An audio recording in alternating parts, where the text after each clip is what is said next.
সবাইকে নমস্কার। এটা হলো পাঁশকুড়ার মানুষের সেই চিত্র যখন বাঁধটা ভেঙে যাওয়ার পরে তাকে মেরামত করা হচ্ছিল। এখানে আপনারা দেখতেই পাচ্ছেন যে প্রায় লম্বাটা হচ্ছে ২০০ ফুট। সেই ২০০ ফুট বাঁধ বাঁধা তো আর এখন সম্ভব নয়, সেই জন্য গ্রামের ভেতরে যেই জলটা যাচ্ছিল সেটাকে বাঁধাই করে যাতে গ্রামের ভেতরে জল না যেতে পারে তার ব্যবস্থা করা হচ্ছিল। আর এই চিত্রটা হলো বর্তমান মানুরের অবস্থা। আসলে এই যে বাঁধটা বাঁধাই করা হচ্ছিল সেটা আবার ভেঙে আবার জলের স্রোতে পুরো গ্রামটা ভেসে গেছে। আর এখনও ঠিক জলের স্রোতটা আগের মতোই।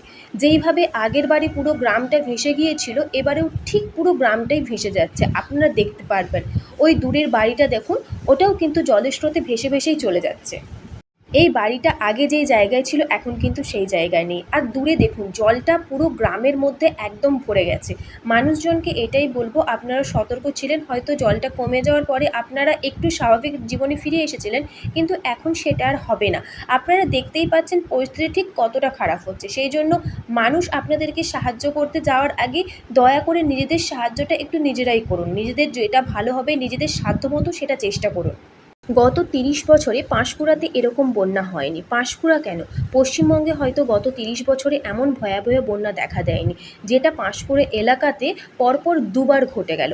বন্যাতে প্লাবিত গ্রামের সংখ্যা আরও বাড়তে পারে, কারণ নদীতে এখনও জলের পরিমাণ বাড়ছে।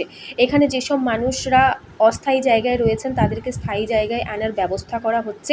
নদীর ওপারে ও এপারে কিছু কিছু তাঁবুর ব্যবস্থা করা হয়েছে যাতে মানুষরা সেখানে থাকতে পারে, কিন্তু এখানেও তারা সুরক্ষিত থাকবে না, কারণ পাড়টা প্রায় ধসে ধসেই যাচ্ছে। বর্তমানে পাঁশকুড়া এলাকাবাসীদের অবস্থা সত্যিই খুব খারাপ। সবাইকে এটাই অনুরোধ করব যেন তারা তাদের সাহায্যের হাতটা একটু বাড়িয়ে দেন। আর এটা দেখুন, এটা হলো সেই জায়গা যেখান পর্যন্ত নদীর বাঁধটা ঠিক ভেঙে গেছে। আর এখানে কিছু মেরামতের কাজ চলছে। তো সবাইকে বলবো সাবধানে থাকুন, সুরক্ষিত থাকুন।